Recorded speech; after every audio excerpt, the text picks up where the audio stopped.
So I'm Chloé Berger. I work at the NATO Defense College, and I'm very glad to speak about projecting stability because it's actually the core of my job at the NDC, where I belong to the division in charge of education and outreach activities for our partners in the South.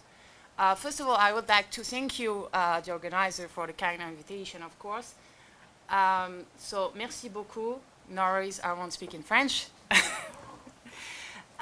So what I would like to do is first to introduce you to projecting stability concept as a threat-based strategy for South.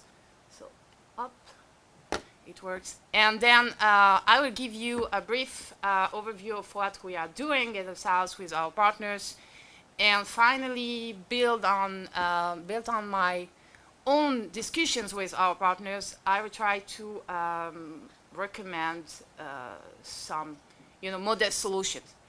So when it comes to projecting stability, we can consider it as a threat-based strategy for South. It proceeds from the idea that our security relies on our partner's stability. For this reason, projecting stability incorporates elements of both immediate deterrence as well as extended deterrence. It has been formally introduced at the Warsaw Summit in 2016, but as one of my colleagues is used to say, it's like an old wine in a new bottle. Because we had already elements of stabilization, securitization in campaigns in the Balkans during the 90s, as well as in Afghanistan, in Iraq. We started to build partnerships in the South in 1994 with the Mediterranean Dialogue, and after we followed by with the Istanbul Cooperation Initiative in 2004. So when the NAC adopted the concept in 2016, we had two main objectives. First, convey a strong message to our members in the South, and to make them understand that we consider their challenges as important as the one related to the Eastern flank. And also, we were trying to define a better framework for all the courses of actions that we have in the South. And a framework flexible enough to adapt to the fast changes that we are witnessing in our southern flank. So that's why some observers, they claim that this concept is not really clear. We are on the southern flank now. We should speak about the strategic direction for South. We are facing a unique set of challenges in terms of diversity of threats, but also the areas concerned. When we say South and NATO, we mean a huge region ranging from Mauritania to Pakistan. So you can imagine, the size of what we are speaking. Challenges are complex, diverse. Most of the time, they are interrelated.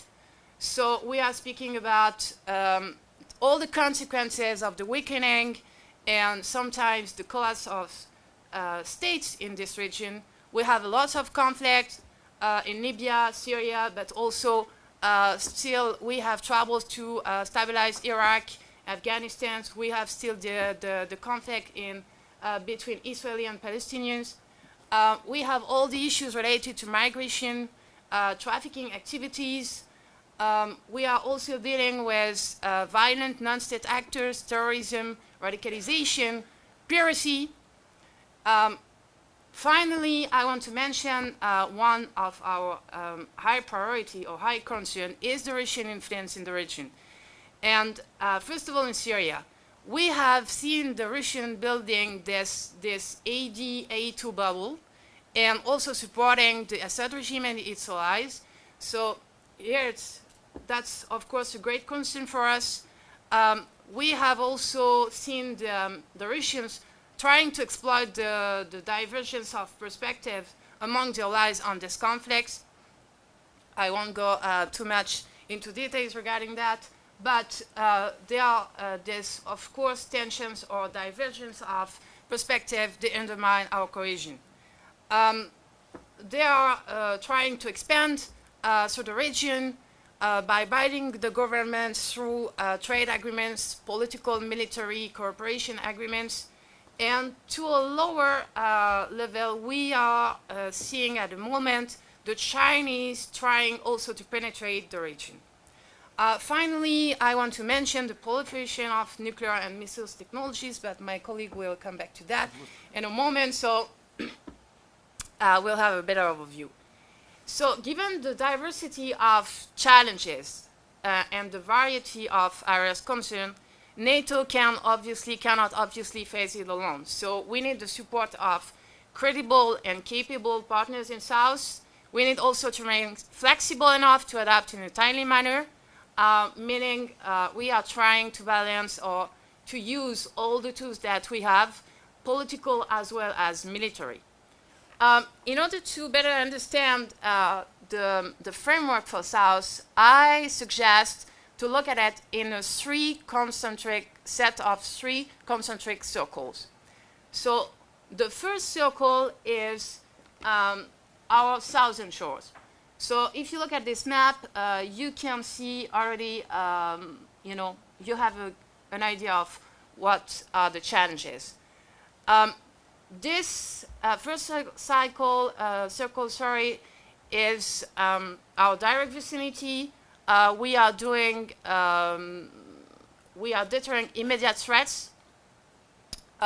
So that's what we are doing in the Mediterranean Sea through active endeavor and sea guardian operations. We have also the presence of our standing naval group in the agency in order to support our allies with dealing with the refugee and migrant crisis.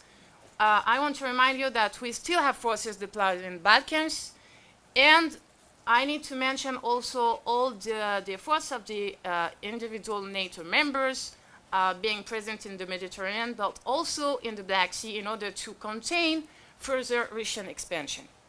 But we all understand that all these measures, they are only denial measures, they are containment, so they are short-term solutions, and they can't fix the root causes of the problems. So we just displace further to south the problem, and we increase the burden on our partners. That's why we need to have a comprehensive approach to these challenges, and we need to rely on strong partners. So here are an overview of our partnerships. I'm sorry, now we are 29 members, but I didn't find an updated map for that.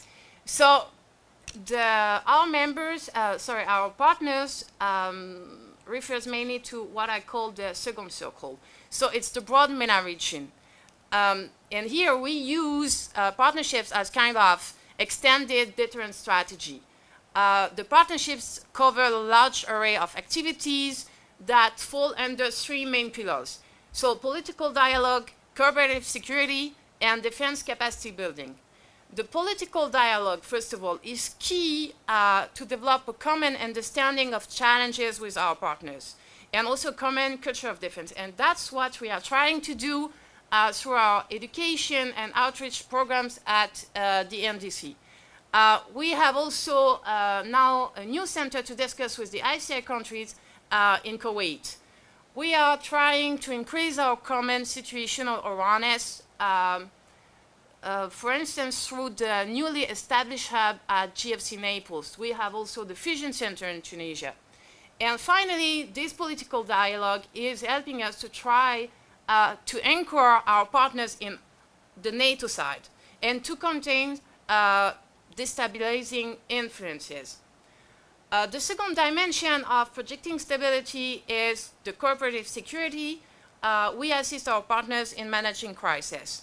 So we have been doing that, of course, in Afghanistan, Iraq, but also in Libya. We participate into the coalition against Daesh. We have been also very active in the counter-piracy operations in the Gulf of Aden. And now, our partners, they also contribute to our operations, as well as exercises through the interoperability platform. That leads me to the third and final dimension of projecting stability, which is the defense capacity building dimension. It's critical to enable our partners to manage their own security issues, meaning border management, counterterrorism, counter-radicalization, counter-trafficking, containing or dealing with migration. And we are doing that mainly through individual partnership programs and a partnership menu where our partners can pick and choose activities that they are interested in. So it's mainly about training local forces and professional and military education. Here we have a very good model, which is Jordan, that in few years we managed to transform into a security consumer, from a security consumer, into a security provider. And that's what we should try to do with the rest of our partners. We should also try to identify best practices or areas of expertise among partners to encourage partners-to-partners cooperations. Because obviously, NATO can't do much more that we are doing. We have a limited set of capabilities. So we need, first of all, to try to assess the efficiency of our missions, our training missions. For example, we are about launching a new mission in Iraq. So we should first maybe ask ourselves why the first one didn't reach the goals that we set at the time. Also, maybe we should consider the option of granting a kind of ownership to the partner nation in order to make them more responsible about these activities. In a context of, as I mentioned before, constrained resources, maybe NATO should review its partnership frameworks and set some priorities. That's what ACT and SHAPE have started. They have defined Iraq, Syria, Tunisia, and Libya as priorities, but maybe we should also identify priorities in terms of activities. Maybe counterterrorism, border management could be priorities. Also, I would like to suggest that we encourage the participation of our partners to our exercises. Why? Because it increases interoperability, but also it has a strong deterring dimension because we showcase our resolve. Regarding the political and strategic level of these partnerships, I would like to mention that our divergence of priorities and agenda among NATO members regarding certain conflicts, notably Syria and Libya, are a problem. These tensions, they are instrumentalized by Russia and they prevent the alliance to take any further action in the region. So here are some solutions also regarding the political dialogue with our partners. Maybe we should think about the distribution, reviewing the geographical distribution of our partners within the partnership frameworks. Would be more relevant for Israel and Jordan, for example, to join the ICI platform, given that they have common concerns about Iran, the Levant. Maybe we could organize our partners, the work of our partners into technical committees. I would also like to mention two final points. We need to reinforce NATO visibility in the MENA region and to mitigate the misperceptions about NATO. We need to develop a strategic communication strategy to counter Chinese and Russian narratives in this region, to better explain NATO objectives. Sometimes our partners, they have doubts about, an hidden agenda of NATO in the region. We need also to develop, I guess, a track to diplomacy to establish links with, let's say, not only political decision makers, but also public opinion shapers, civil society stakeholders. And regarding these partners, something that is very important for them to go in order to help to go deeper into our political dialogue, we need to address critical issues that really matters for them.